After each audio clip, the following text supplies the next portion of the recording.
신앙은 체질을 변화시키는 것이다. 신앙은 체질을 변화시키는 것이다. 라는 제목으로 말씀 전하겠습니다. 오늘 시편 2편은 그 형식상으로 제왕시라고 부를 수 있습니다. 통치하는 왕을 노래하는 시다라는 그런 의미입니다. 하나님께서는 이스라엘의 이 왕을 이렇게 세우십니다. 그런데 세상의 군왕들과 간원들이 특별한 이유 없이 여호와의 기름 부음 받은 자를 대적한다라고 말씀하고 있습니다. 1절 2절 말씀해 보시면 어찌하여 이방 나라들이 분노하며 민족들이 헛된 일을 꾸미는가? 세상의 군왕들이 나서며 간원들이 서로 꾀하여 여호와와 그의 기름 부음 받은 자를 대적하며 라고 말씀하고 있습니다. 그런데 이처럼 그 여호와의 기름 부음 받은 자를 대적하는 것에 대해서 하나님은 1절 하반절 말씀해 보시면 헛된 일을 꾸민다라고 말씀하고 계시다는 것입니다. 왜냐하면 그 하나님께서는 그러한 모든 일을 꾸미는 것을 다 알고 계시고 또 그러한 모습들을 보시고 비웃으시기 때문입니다. 4절 말씀해 보시면 하늘에 계신 이가 웃으시며 주께서 그들을 비웃으시리로다 라고 말씀하고 있습니다. 하나님께서 대적들의 이러한 모습을 보고 비웃으시는 것은 그들이 지금 누구를 대적하고 있는가를 모르고 있기 때문입니다. 자신들은 그 인간 왕을 대적한다라고 생각하고 있지만 실질적으로 하나님께서 기름 부어 세운 그 왕을 대적하는 것은 그 하나님을 대적하는 것이기 때문에 하나님께서는 그들의 행하는 그런 악한 모습을 보고 비웃으시고 계시다라고 말씀하고 있다는 것입니다. 하나님께서는 그 기름 부어 세운 이스라엘 왕을 대적하는 것, 이것은 결국 하나님을 대적하는 것으로 보시고 계신다는 것입니다. 그렇기 때문에 하나님께서는 그러한 일들에 대해서 어떻게 하십니까? 9절 말씀해 보시면 내가 철장으로 그들을 깨뜨리며 질그릇같이 부수리라 하시도다 라고 말씀하고 계시다는 것입니다. 하나님께서 이처럼 심판하시는 이유는 그 왕은 이 하나님의 아들이시기 때문입니다. 7절 말씀해 보시면 내가 여호와의 명령을 전하노라 여호와께서 내게 이르시되 너는 내 아들이라 오늘 내가 너를 낳았도다 라고 말씀하고 있습니다. 왕이 그 하나님의 아들이 되는 것은 그 하나님과의 이 언약 관계를 통해서 그 하나님의 아들로 그 입양되기 때문입니다. 우리 성도들도 마찬가지입니다. 우리가 하나님을 아버지라고 부를 수 있는 것은 하나님께서 우리들을 그 예수 그리스도의 이 보혈의 이 공로를 통해서 우리를 그 하나님의 아들로 그 입양하셨기 때문에 우리가 천지 만물을 창조하신 하나님을 아버지여, 하늘에 계신 우리 아버지여 라고 이렇게 부를 수가 있다는 것입니다. 하나님께서는 사무엘하 7장에서 이 다윗과 영원한 이 언약을 체결하게 되시는데 사무엘하 7장 14절 말씀해 보시면 나는 그에게 아버지가 되고 그는 내게 아들이 되리라 라고 말씀하고 계십니다. 그래서 다윗은 이 시편 89편에서 그 하나님에 대하여 그 무엇이라고 이 말을 하고 있습니까? 주는 나의 아버지시요 라고 말하고 있다는 것입니다. 이스라엘의 왕은 그 제사장 나라로서의 이 이스라엘을 잘 다스리는 그러한 이 사명을 감당해야 합니다. 그렇지만 그 이방 나라들의 이 침략과 그 위협 때문에 제사장 나라로서의 이 사명을 감당하는 것은 결코 만만치 않다는 것입니다. 그리고 이러한 이방 나라들과의 상황 속에서 그 하나님의 이 도우심이 없이는 결코 이 성리를 장담할 수 없다는 것입니다. 그래서 하나님의 백성들에게 필연적으로 이 요구되는 것이 있는데 그것이 무엇입니까? 이 8절 말씀해 보시면 내게 구하라 내가 이방 나라를 내 유업으로 주리니 내 소유가 땅 끝까지 이르리로다 라고 말씀하고 계시다는 것입니다.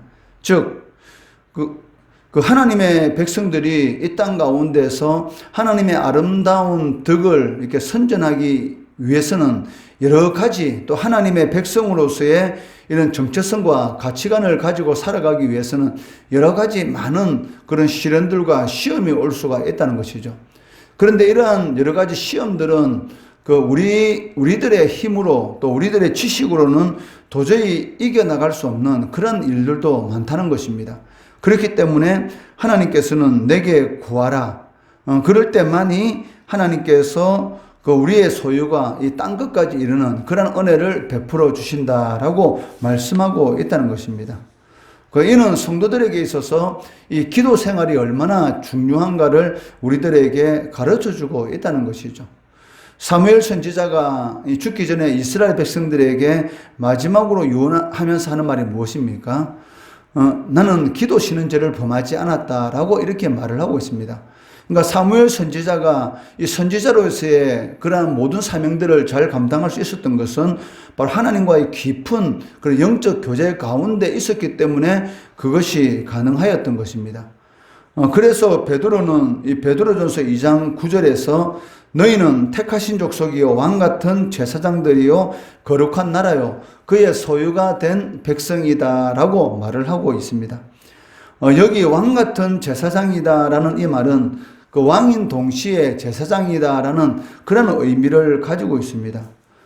성경은 그리스도인들이 이 왕이다라고 호칭하고 있습니다. 왜냐하면 그리스도인들이 이 순종할 분은 천지 만물을 창조하신 이 하나님만 계시기 때문에 하나님 외에는 그 누구에게도 이 순종하고 복종하면서 살아갈 그러한 존재들은 아니라는 것이죠.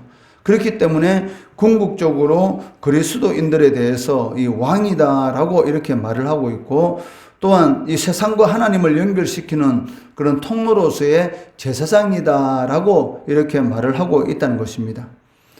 그리고 이와 더불어서 하나님의 자녀로서 입양된 존재다라고 말씀하고 있습니다. 그렇지만 이러한 그 위대한 이런 신분과는 상관없이 그 세상을 살아가다 보면 어떻습니까? 많은 시련과 많은 어려움을 당할 수도 있다는 것입니다. 그러나 이러한 일들이 자신의 삶 속에서 왜 일어나는가라는 것에 대해서 이해하지 못하는 그런 일들이 우리의 그 성도들의 삶 가운데 일어날 수가 있습니다. 그렇지만 그런 모든 일들을 하나님께서는 어떻게 하고 계십니까? 바로 보고 계신다라고 말씀하고 있다는 것이죠. 그러니까 성도들이 이 세상에서 성도로서의 그런 정체성과 가치관을 가지고 살아갈 때 여러 가지 어려운 일들을 당할 수가 있지만 그러한 어려운 일들을 당한다 할지라도 그런 일들을 하나님께서는 다 보고 계신다라고 말씀하고 있습니다. 그렇기 때문에 성도들에게 구하라는 것이죠. 구하면 내가 주겠다. 너희들이 이 세상에 살아가는 동안 겪는 모든 어려움들을 내가 다 알고 다 보고 있다. 그렇기 때문에 구하라.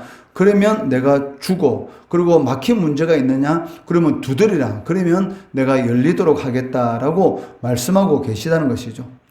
그렇기 때문에 이 신앙은 한마디로 말한다면 그 체질을 변화시키는 것이다라고 할 수가 있습니다. 환경과 상황을 두려워하는 그러한 우리의 체질을 하나님께 맡기는 체질로 변화시키는 것. 바로 이것이 올바른 신앙이다라고 말을 할 수가 있습니다. 베드로전서 5장 7절 말씀해 보시면 너희 염려를 다 주께 맡기라. 이는 그가 너희를 돌보심이라 라고 말씀하고 계시다는 것이죠. 우리의 모든 염려를 하나님께 맡겨야 되는 이유가 무엇입니까? 그것은 하나님께서 다 보고 다 알고 계시기 때문에 너의 모든 염려를 하나님께 맡기라라고 베드로는 우리들에게 권면하는 것을 볼 수가 있습니다. 그렇기 때문에 맡겨야 하는 것이죠. 신앙이라는 것은 하나님께 맡기는 것이다라고 할 수가 있습니다. 그래서 12절 말씀이 하반절에 보시면 여호와께 피하는 모든 사람은 다 복이 있도다.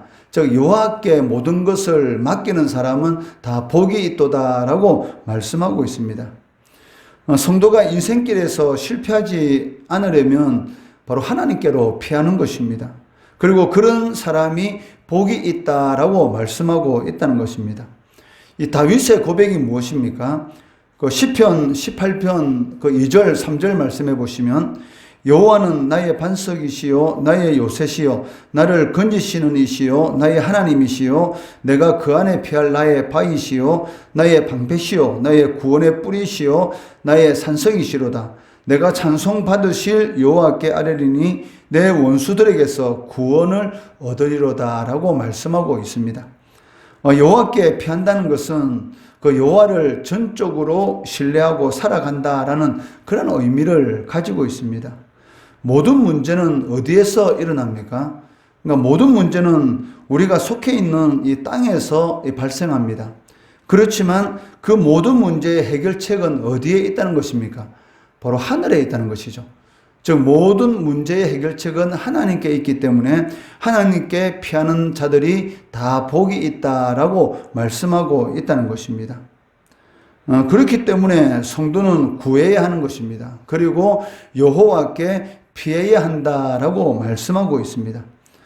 이를 꼭 명심하시고 모든 문제의 근원이 되는 그 땅의 것에 이 소망을 두는 것이 아니라 모든 문제의 해결책이 되시는 하나님께 전적으로 소망을 두시고 그리고 신뢰하고 구함으로 이 땅을 유업으로 주시는 그런 하나님의 은혜를 체험하시는 우리 성도 되시기를 주의 이름으로 축원합니다.